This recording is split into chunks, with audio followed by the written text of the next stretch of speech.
Hello friends, हमारे YouTube channel में आप सबका स्वागत है। और आज हम फिर हाजिर हैं एक नई वीडियो के साथ। तो आज के वीडियो में मैं आपको डोरा प्रोसेस के बारे में बताऊंगा, जो है कि DHCP DORA process, DHCP server का हिस्सा होता है ये। तो डीएचसीपी डोरा प्रोसेस कैसे वर्क करता है, तो ये एक एग्जाम्पल है। इस स्लाइड में आप देख पा रहे हो, क्लाइंट पीसी और डीएचसीपी सर्वर, इन दोनों के बीच में जो चीज़ें होती हैं उसको डोरा प्रोसेस कहते हैं। यानी कि पहला जो डी है डोरा में से वो है डिस्कवर, दूसरा ओ से ऑफर, तीसरा आर से रिक्वेस्ट और ए से एक्नॉलेज। तो ये चार प्रोसेस होते हैं सर्वर और क्लाइंट के बीच में। तो इसी प्रोसेस को डोरा प्रोसेस कहते हैं। तो डिस्कवर यानी क्या, तो client searching for DHCP server. जब क्लाइंट पीसी एक डीएचसीपी सर्वर के लिए सर्च करता है वो डिस्कवर कहते हैं, यानी कि आईपी डिस्कवर करने के लिए। दूसरा है offer, DHC server sending offer to client. DHCP server उसी जो डिस्कवरी के लिए रिक्वेस्ट आता है उसी के अगेंस्ट ऑफर करता है। तो उसके बाद रिक्वेस्ट आता है क्लाइंट साइड से, request for IP from DHCP server. IP के लिए रिक्वेस्ट भेजता है डीएचसीपी सर्वर को, तो वो डीएचसीपी सर्वर एक्नॉलेज करके उसको असाइन कर देता है। तो उसी के लिए DHCP server assigned IP to client and send acknowledge. Acknowledge मतलब एक्नॉलेजमेंट भेजता है कि असाइन हो चुका है।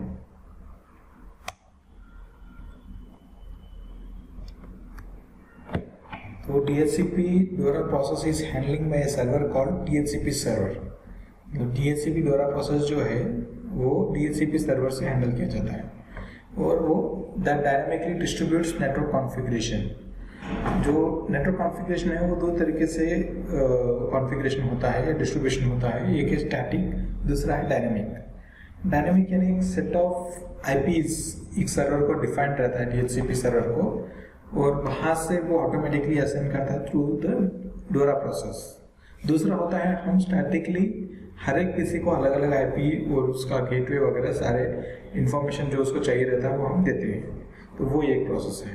तो ये डोरा प्रोसेस में डायनेमिकली डिस्ट्रीब्यूट होता है क्योंकि ये डीएचसीपी का हिस्सा है। It is standardised network protocol used on internet protocols in the network. मतलब ये स्टैंडर्ड प्रोटोकॉल हो गया एक जो इंटरनेट प्रोटोकॉल्स में यूज होता है। Mainly internet works on the border gateway protocol, जिसको बीजीपी बोलते हैं। बीजीपी यानी बॉर्डर गेटवे प्रोटोकॉल। ये एक बहुत ही इंपॉर्टेंट नेटवर्क स्टडी है। If we talk about DHCP server, it can be router that server enables computer to request IP address। मतलब ये राउटिंग की तरह ही हो गया है एक तरीके से अगर देखा जाए। तो राउटर्स में भी डीएचसीपी सर्वर होता है, फायरवॉल्स में भी होता है, at the same time server में भी होता है। तो इन सब चीज़ों में डीएचसीपी सर्वर रहता है। मतलब हम कॉन्फ़िगर कर लेते हैं एक बार डीएचसीपी सर्वर, उसके बाद हमें जो क्लाइंट पीसीज है उनको मैनुअली आईपीज देने की जरूरत नहीं पड़ती है।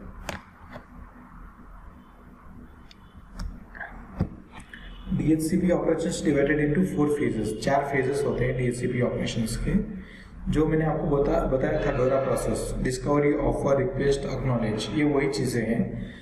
डिस्कवर क्या होता है, सर्वर डिस्कवरी, मतलब सर्वर डिस्कवर करता है क्लाइंट पीसी। दूसरा होता है IP lease offer, IP lease offer करता है। ऑफर आने के बाद क्लाइंट पीसी जो है आईपी लीज रिक्वेस्ट करता है, उसके अगेंस्ट सर्वर जो है आईपी लीज एक्नॉलेज करता है। ये एक डायग्राम है डोरा प्रोसेस का, जैसे DHCP client discover, offer, request और एक्नॉलेज कैसे होता है। यूनिकास्ट आईपी आपको दिख रहा होगा, ब्रॉडकास्टिंग आईपी और यूनिकास्ट आईपी। तो ये जो डीएचसीपी क्लाइंट है वो पोर्ट 67 पे वर्क करता है और डीएचसीपी सर्वर जो है वो पोर्ट नंबर 68 पे वर्क करता है। DHCP discovery, by this message interaction starts between server and client. Discovery sent by a client that is connected to a local subnet. While sent discovery destination address is broadcast and source address is 0.0.0.0। मतलब source address कोई भी हो सकता है। तो जो subnet है उसके थ्रू वो ऑथेंटिकेट होता है। दूसरा है offer, DHCP offer.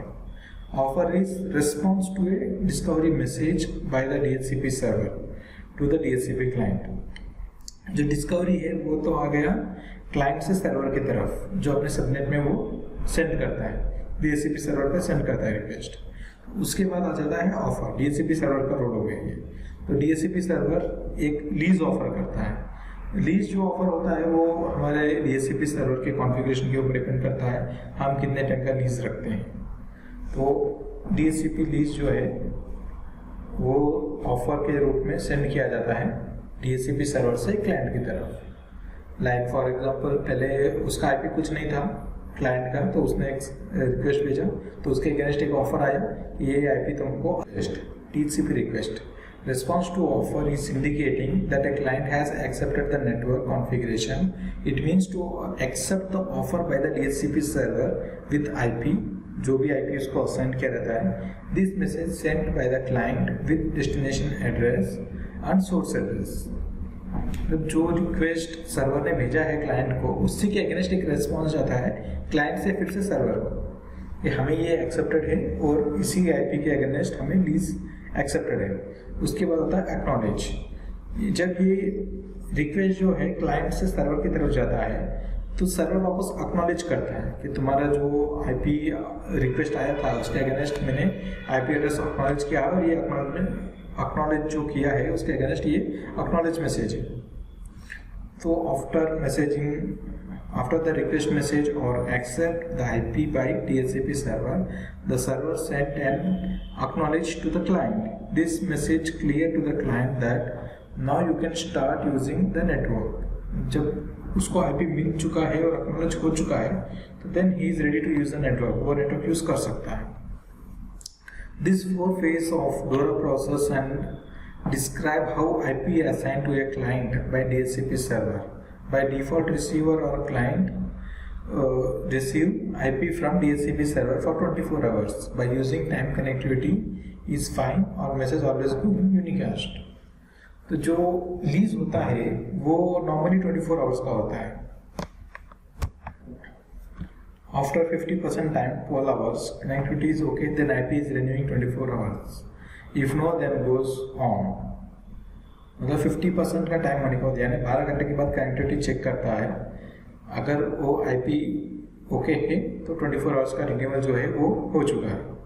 After 75% of time यानी कि 18 घंटे connectivity is okay, then IP is renewing for 24 hours. मतलब फिर से वो कंटिन्यूटी आ गया है, फिर से और 24 घंटे उसको मिल चुके हैं, नहीं तो फिर वो कंटिन्यू करेगा। After 100% of time, 24 hours, connectivity is okay, then IP is renewing for 24 hours. 24 hours के बाद जब वो चेक करता है तब अगर PC वगैरह चालू है और उसको IP मिल रहा है तो फिर से वो 24 आवर्स के लिए रिन्यू हो जाता है। अगर नहीं तो उसको अपीपा मिलता है। ये अपीपा क्या है? अपीपा is automatic private IP address जो इस रेंज में होता है 169.254.255.0। देखिए अपीपा के बारे में दिया हुआ है ऑटोमेटिक प्राइवेट IP एड्रेस, ये इस रेंज में रहता है। 0 की जगह कोई भी नंबर हो सकता है, इसका मतलब उसको DHCP से कोई भी IP नहीं मिला है। So automatic private IP address APIPA works in some situations when DHCP server not available, when connectivity is not there with network, if DHCP server has any problem. Advantage of अपीपा, अपीपा के advantages क्या है? It works the same as DHCP server. It stops unwanted broadcast. How to configure DHCP pool? तो guys हमारा video यहीं पे आज finish हो रहा है और आई थिंक आपको इस वीडियो में भी कुछ ना कुछ सीखने के लिए जरूर मिला। Thank you.